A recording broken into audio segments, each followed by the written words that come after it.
Hey guys, today we're here with episode number 1 of Farm Lives right here at Rolling Hills Farms.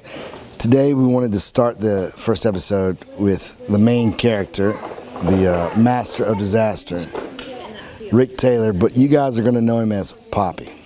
So I want you guys to get to know him and who he is first, and so we're going to do a little short interview just to give you an idea of his background and how you come to know all this stuff about the farm. So first question I want to know is, can you tell us a little bit about your childhood? I really want to know too, if you could elaborate, like especially on your mother, Juilliard, all that. Like, how does a guy who grew up with a family like that end up on a farm? Yeah, I was raised in High Point, North Carolina.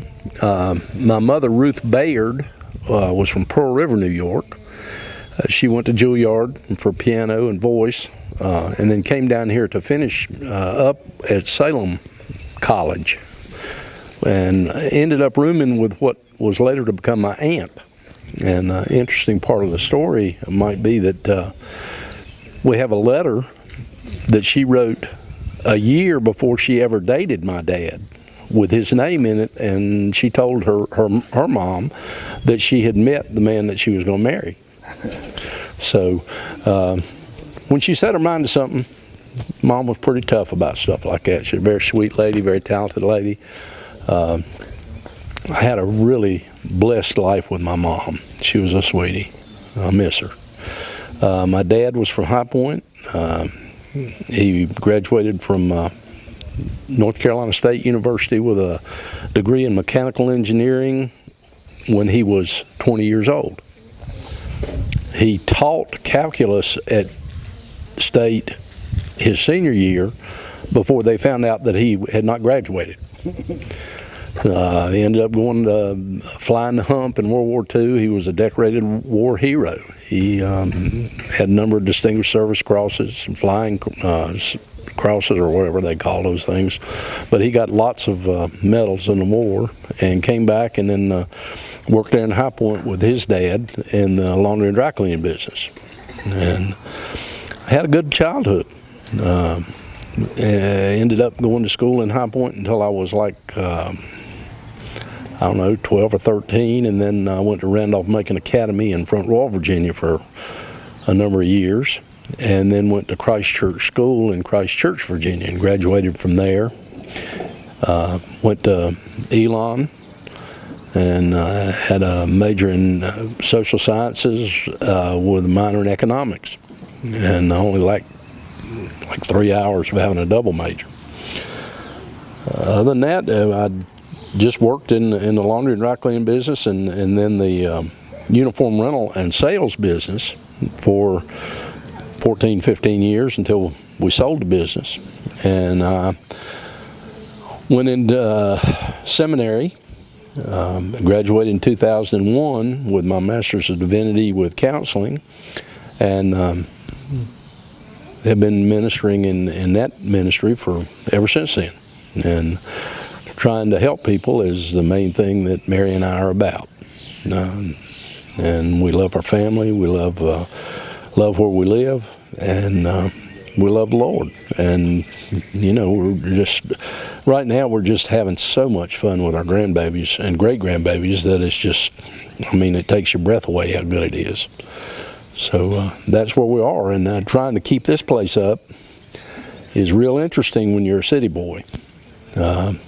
If I didn't have some mechanical background and some basic common sense where it came to putting things together because of the way my dad and other people had helped me coming up, I wouldn't have a prayer around here. No way. But it's been interesting, and God's really blessed and helping us to do things that they continually tell you can't do. And hopefully we'll be here for a long time and rock and bear and maybe they can enjoy it for a generation to come. Who knows? Well, Poppy pretty much stole my fire by answering all the questions I had in his one answer. So really, the only other thing I want to ask him is, how do you go from, boarding school to Elon to, working in the family business to seminary, then how do you end up on a farm? And mainly I want to know, how does farm and family and ministry all tie in? That's a question that the answer could probably take days. But it was interesting in the family business. The family business basically died. The laundry business, commercial laundry business, was going out as home washers and dryers and that type of thing came in. The business that my family was in primarily disappeared. And so I had to improvise and do things like renting things and selling things rather than just doing service work.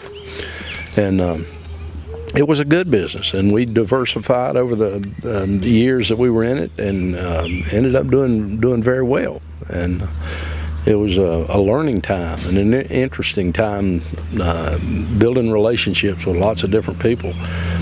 And when we decided to sell, and then I watched the company that bought our company lose 40% or so of the business that we sold them within the first 90 days.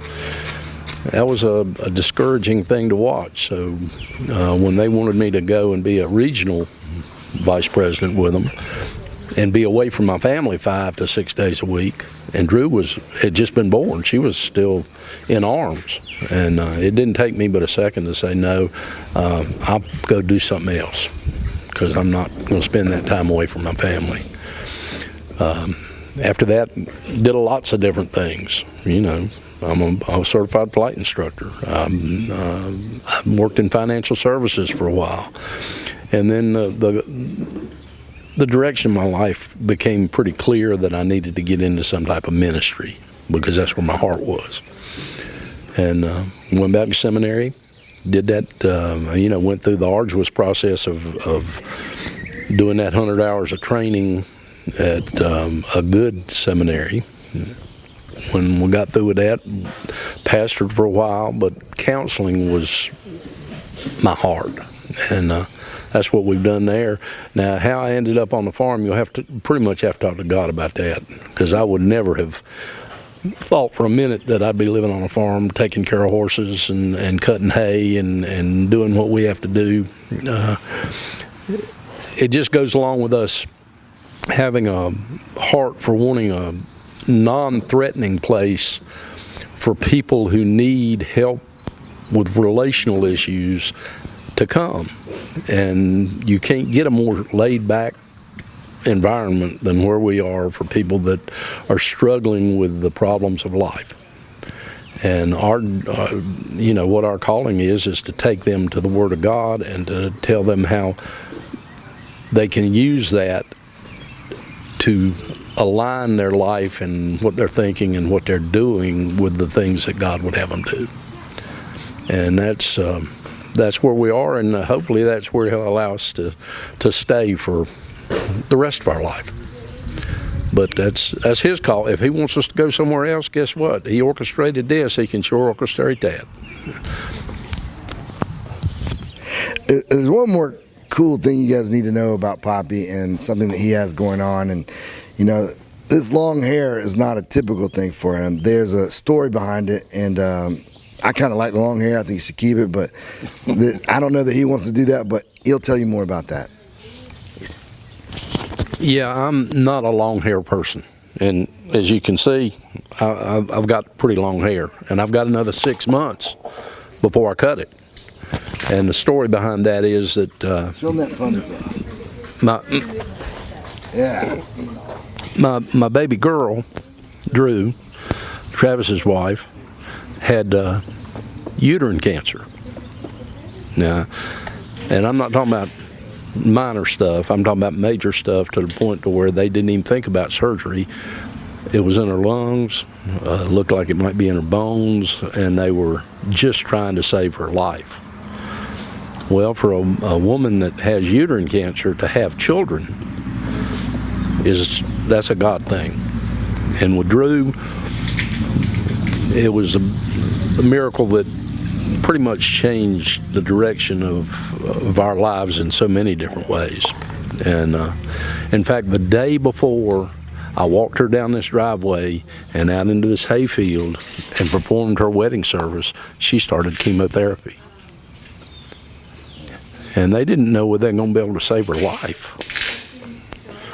So for her to have children, which was her heart all along, is a pretty serious thing for us. So when Drew gets pregnant now, like I did with Rock, I let my hair grow. I don't know why. And then when he turned 1, I got it cut. Well, with Bayer, when we went and they announced to us that she was going to have another baby, she said, Pop, you're going to have to grow your hair again. Well, their timing could be a little different because it's hot right now. And you know, I'm not, this is new to me, the long hair thing, but when Bayer turns 1 in December, I will go and get it cut, and then we'll send that hair to one of the cancer operations that makes wigs for cancer patients.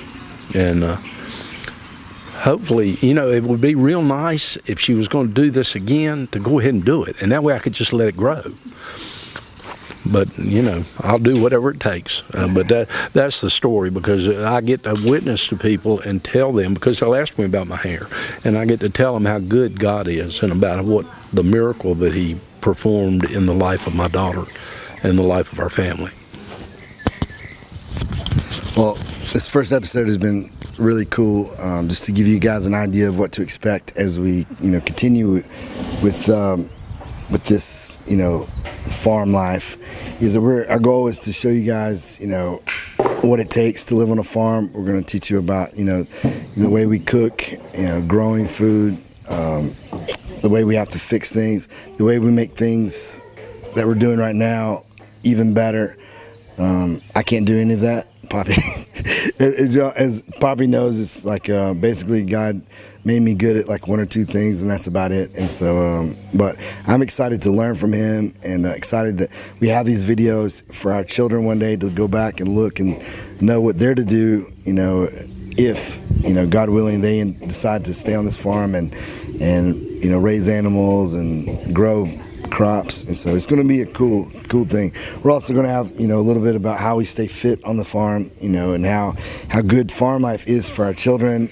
I have no doubt, you know, most of you see the videos of my son Rock. We also have Bear, but he's just 6 months, but Rock is super advanced for his age, and I have no doubts that, you know, growing up here on the farm, climbing fences, lifting rocks, pushing carts, all that has a lot to do with, you know, with his development. So it should be exciting. You guys are going to learn a lot, and you're going to get to see some of these characters being developed. Is an industrial sink, standalone sink, that I want to run off a garden hose. Well, you'd think that was a very easy thing to do, that you just go into Lowe's and say, I need to hook up from a garden hose to the pickup on a sink. Sorry, they don't do it that way. So here's all these brass fittings. There's 1, 2, 3, 4 fittings that I have to put together that they said they'd never seen done before. And use Teflon to keep it from leaking and to make it come apart easier. And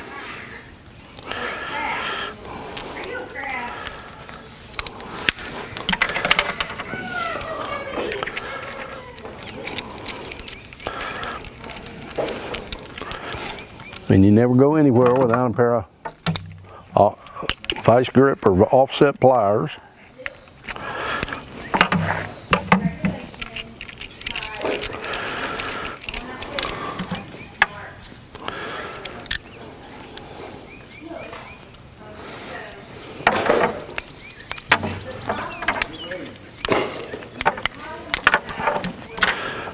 The thing about Teflon is it makes things slick, and it will compress to the point to where you can't hardly get too much on there.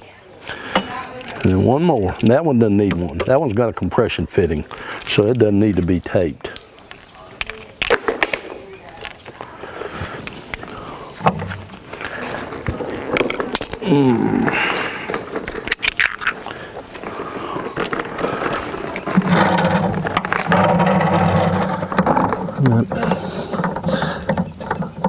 You gonna help me? Yeah. All right, that's all we need to do. And we hook the hose in here, and you got water to wash the brushes and stuff for the camp that's coming up. Now we can go over here and put a flag up.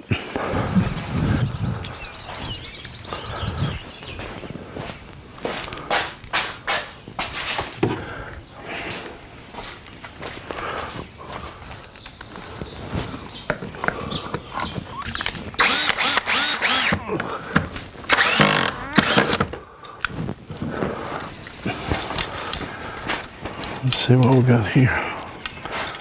Okay.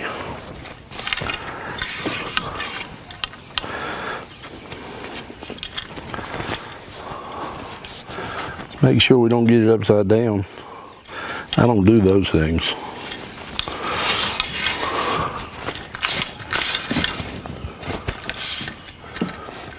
Okay. Now, I'm not going to leave it hanging like that, but I need to find out what they're doing here. I don't need those, but what I do need is some way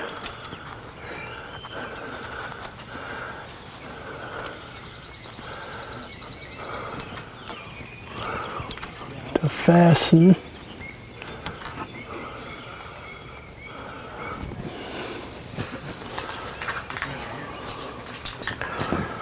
Well, get my knife and I'll cut a hole in this thing. That won't take but just a minute. You can tell this is impromptu. Got a hole there.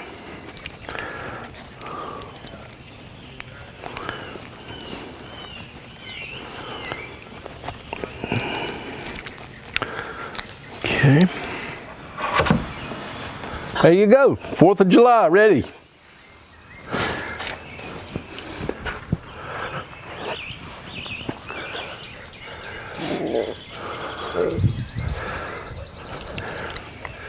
Right now, working out here in the barn, we're suffering with biting flies, see, right there? And they bite. They're not fun. And people sell you all kinds of chemicals to get rid of them.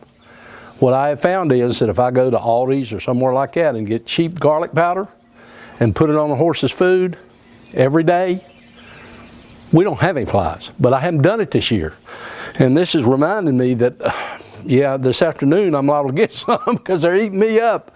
All right, now what we're doing is we're replacing a stall door that the horses got a little happy with and tore down. Got our hinges already pre-marked, some of these holes, so that because this is furniture grade oak that I went up to North Wilkesboro and brought, and it is hard as rock. So you have to pre-drill or you'll never get a screw in it. Yeah, it just won't. It'll split all the pieces if you can get it done. And wait a minute now, this is like this. What do you need me to help? Nothing yet.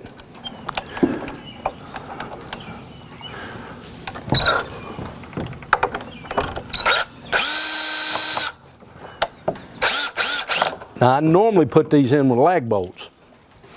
They're a whole lot longer and a whole lot harder, but I think because this is seasoned so good now, I think we'll be all right with the screws that came with the hinges.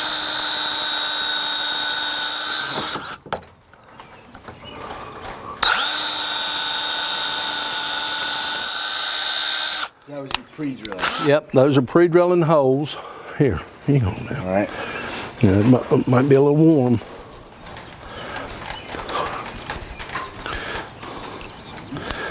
And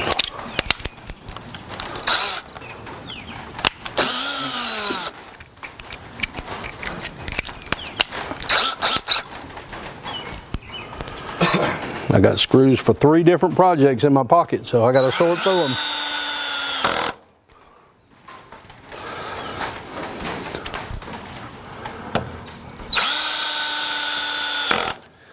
All right, now we can stop. the hinge, and I'm going to place it on the door down here at a reasonable spot. In fact, really with a gate this size, I can actually put the other hinge up about here and be okay, because they don't ever kick anymore. Now, if I had new horses in here, I'd put it all the way at the bottom.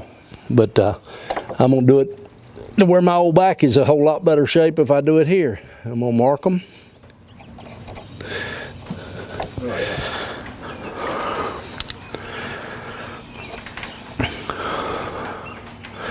All right. Now. You need to flip that up? I need that drill bit back. Got it.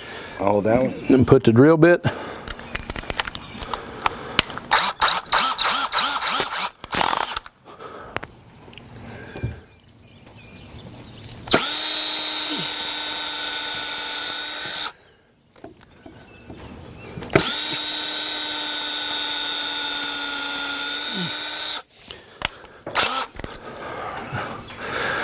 All right, that's all we need to. You hold that one? Yeah.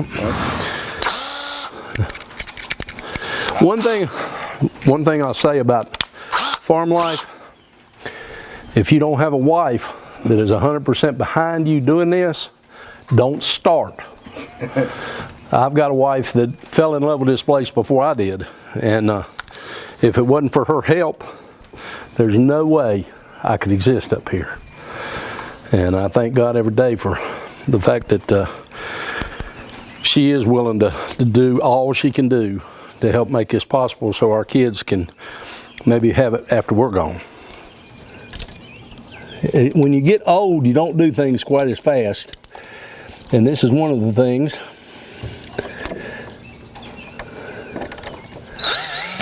But once you get one in, you're done.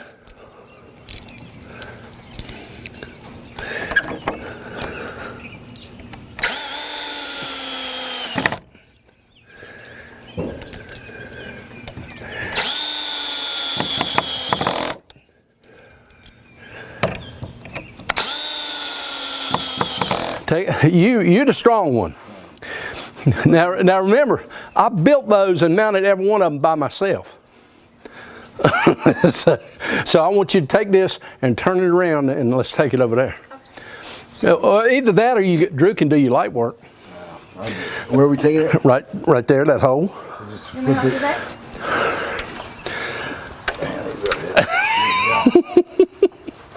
Is that going here? Yep. I'm out of the way then.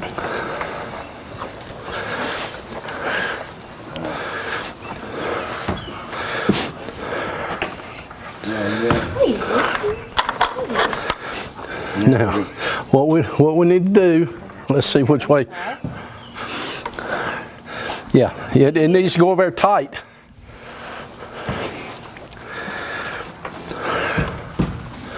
It's got. Yeah, that you may have to clean out from under it. Let me do that. Baby, you're gonna have to get you some farm boots. Yeah, no. That's what they make. Those shiny Nikes aren't gonna do it up here. That's what they make Tractor Supply for. Now let's see if we're going to have to mount it on the inside or the outside. Wait a minute. Whoa.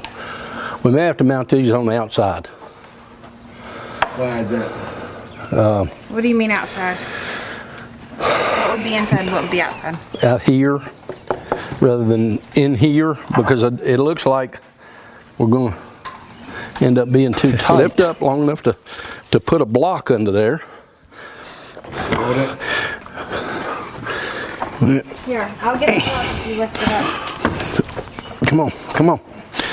Put it on there. Come on up a little bit. There? Yeah. Wait a minute. It's got to come up just a little bit more. Come on. Okay. How's that? Perfect. All right. Now let go of the block. Yeah, what we need to do. No, don't leave the block there. Yeah. Hang on. I'll help you. Well, what we're going to do is lift it up some more. There we go. I got it. No, There we go. All right, now let's lift it up high enough to where she can kick that block under there and keep the pressure up a little bit on it. Is that good? I think that's actually, yeah, it's got. I think that'll do it right there. Now what I have to do is go inside, mark these holes. Oh, you're going to have to go in that door? Yeah, I'll put Major out. Okay. But he's eating right now, so he's really not an issue. And I'm going to put it in far enough to where I'll tie to this board and not the facer board. You can see what we clean out of the stalls. So we sell fertilizer if you want to buy it. Yeah. And it's fresh. But if you walk in this barn, it doesn't smell bad.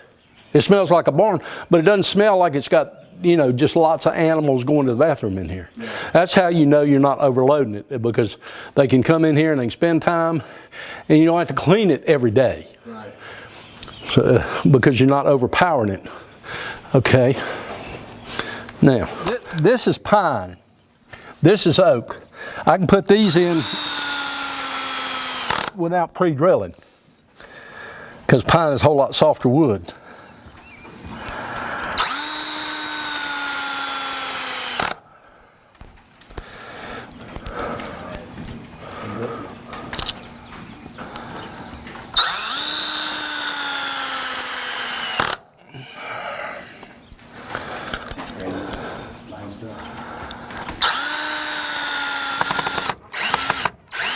Oh, there.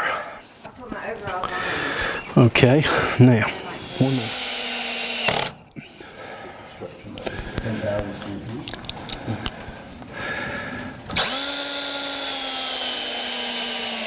These boards that are bowed, when I put these up, they were straight.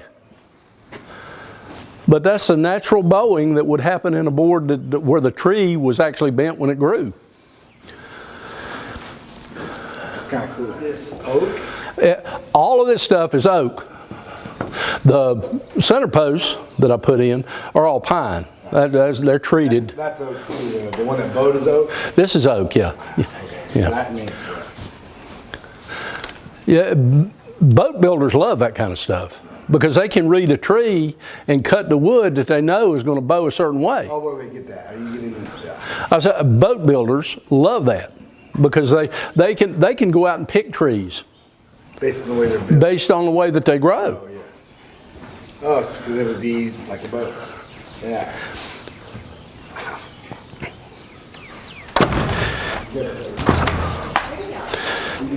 Yeah, that's what I wanted. I wanted that one to open to the inside. All right, I had to pre-drill my holes on the oak side of the gate, because the oak's so hard you need to pre-drill, or else it'll split the wood out if you can get the screw in at all. I didn't have to pre-drill the pine because it's soft enough to where the screws will go in. Other than that, it was just a matter of having a little help to get the heavy gate in line, and it worked out fine. I'm very happy with the way it turned out. And if I need to come in and trim a little bit, I can trim a little bit or trim on the gate. So yeah, it does exactly what I wanted to do, and primarily what it does is keep people safe and animals safe, and that's what we're about.